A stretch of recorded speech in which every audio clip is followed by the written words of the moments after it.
பக்கவாட்டிலும் மாபெரும் எல்லை பாதுகாப்பு சுவர் அமைக்கப்பட்டிருக்கும். பாதுகாப்பு எல்லை சுவர் அமைந்திருக்கும் இரு பக்கங்களிலும் மொத்தம் 20 மருத்துவ முகாம்கள் தயார் நிலையில் இருக்கும்.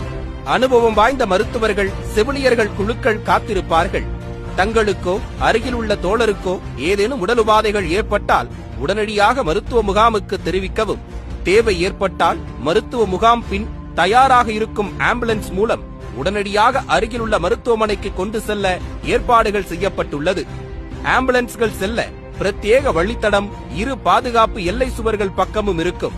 அந்த குறிப்பிட்ட பாதைக்குள் எக்காரணத்தை கொண்டும் நுழையக்கூடாது.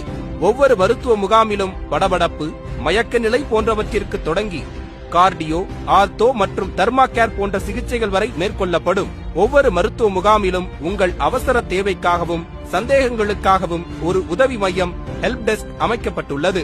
மாநாட்டு மேடையிலிருந்து 2வது சதுக்கம் மகளிருக்காக பிரத்யேகமாக ஒதுக்கப்பட்டுள்ளது. நாம் எப்போதும் விழிப்புணர்வுடன் எச்சரிக்கையுடன் இருக்கும் விதத்தில் அவசர தேவையை பொறுத்து இருபக்க பாதுகாப்பு எல்லை சுவர்களும் அகற்றப்படும். இந்நிலையில் நாம் கடைபிடிக்க வேண்டிய சில வழிமுறைகளை காண்போம். மாநாட்டு திடலுக்கு முதியவர்கள், கர்ப்பிணி பெண்கள், குழந்தைகள் மற்றும் மாணவ மாணவிகளை அழைத்து வருவதை தவிர்ப்போம்.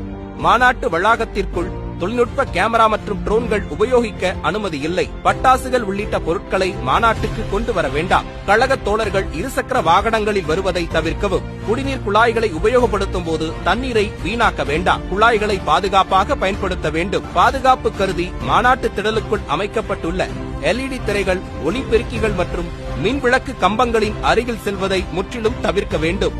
மாநாட்டிற்கு வருபவர்கள் வாகனங்களில் பாதுகாப்பாக பயணிக்கவும். பயன்படுத்தப்பட்ட பொருட்கள் மற்றும் குடிநீர் பாட்டில்களை அப்புறப்படுத்த திடலுக்குள் உள்ள குப்பை தொட்டிகளை மட்டுமே பயன்படுத்தவும். வழிகாட்டும் அறிவிப்பு பலகைகளை முறையாக பின்பற்றவும். திடலுக்குள் உள்ள தடுப்புகள் மற்றும் தடையரங்களை கடக்க முயற்சிக்க வேண்டாம். பாதுகாப்பு அதிகாரிகளிடம் வாக்குவாதம் ஏதும் செய்யாமல் கண்ணியமான முறையில் உரையாட வேண்டும். மாநாட்டிற்காக ஒதுக்கப்பட்ட நிறுத்தங்களில் மட்டுமே வாகனங்களை நிறுத்த வேண்டும். மாநாட்டு திடலில் போதுமான கழிவறைகள் அமைக்கப்பட்டுள்ளது. நமது கழகத்தின் கண்ணியத்தையும் கட்டுக்கோப்பையும் எப்போதும் போல் காக்கும் விதமாக அமைதியை கடைபிடிக்கவும். இறுதியாக, இந்த மாநாட்டில் கலந்து கொள்ளும் நாம் அனைவரும் ஒரே குடும்பம்.